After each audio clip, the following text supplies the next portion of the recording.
She had woken to find Davey gone from their bed and found him sprawled under the kitchen table, deadly quiet in his concentration as he aimed his rifle at some unseen foe. Non had crawled under the table to him, and he had given her a look that chilled her heart and froze her tongue. She had crept away and left him.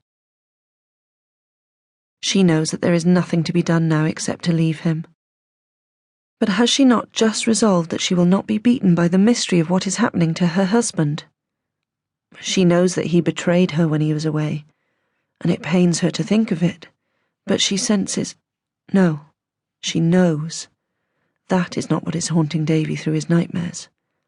It is something else, something that has to do with fighting the enemy. She draws a chair back from under the table, lifting it to stop it screeching on the flagstones, positions it so that she can see Davey, and sits on it.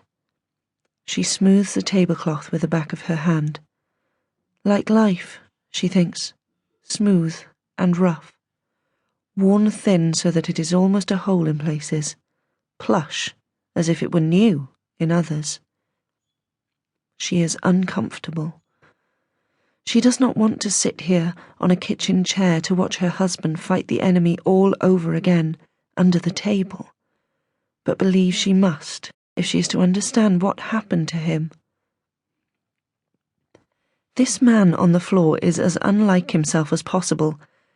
His hair and his clothes are dishevelled as he crawls around on the flagstones in the confined space. His eyes are wide open with the white showing all around, as if he is mad with fear, like a horse Non saw when she was a child. The farmer had shot the horse, said it had turned wild and dangerous. Non flinches. Each time Davey fires the rifle he imagines he has on his shoulder, the recoil sending him sprawling backwards.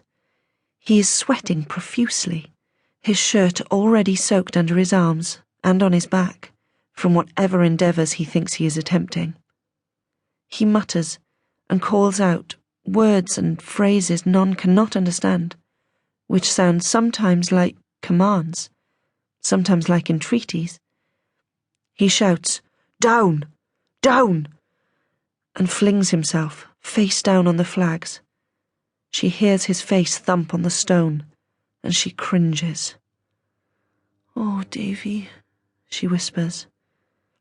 Her Davey, the real Davey, is a small man and neat, and this was part of what she had loved about him from the first time she saw him.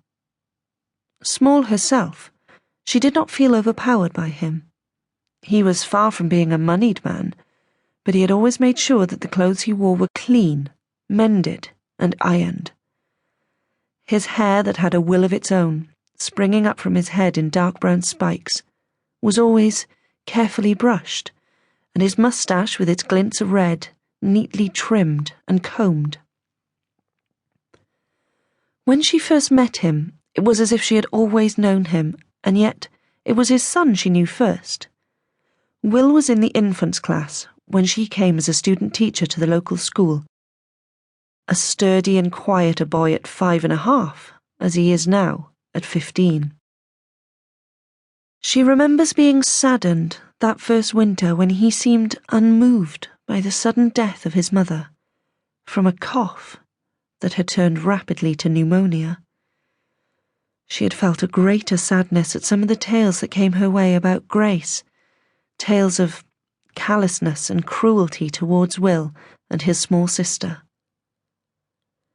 She looks down at Davey, lying flat now on the flagstones, his shoulders twitching as he sights down the length of his rifle, his forefinger squeezing on the trigger.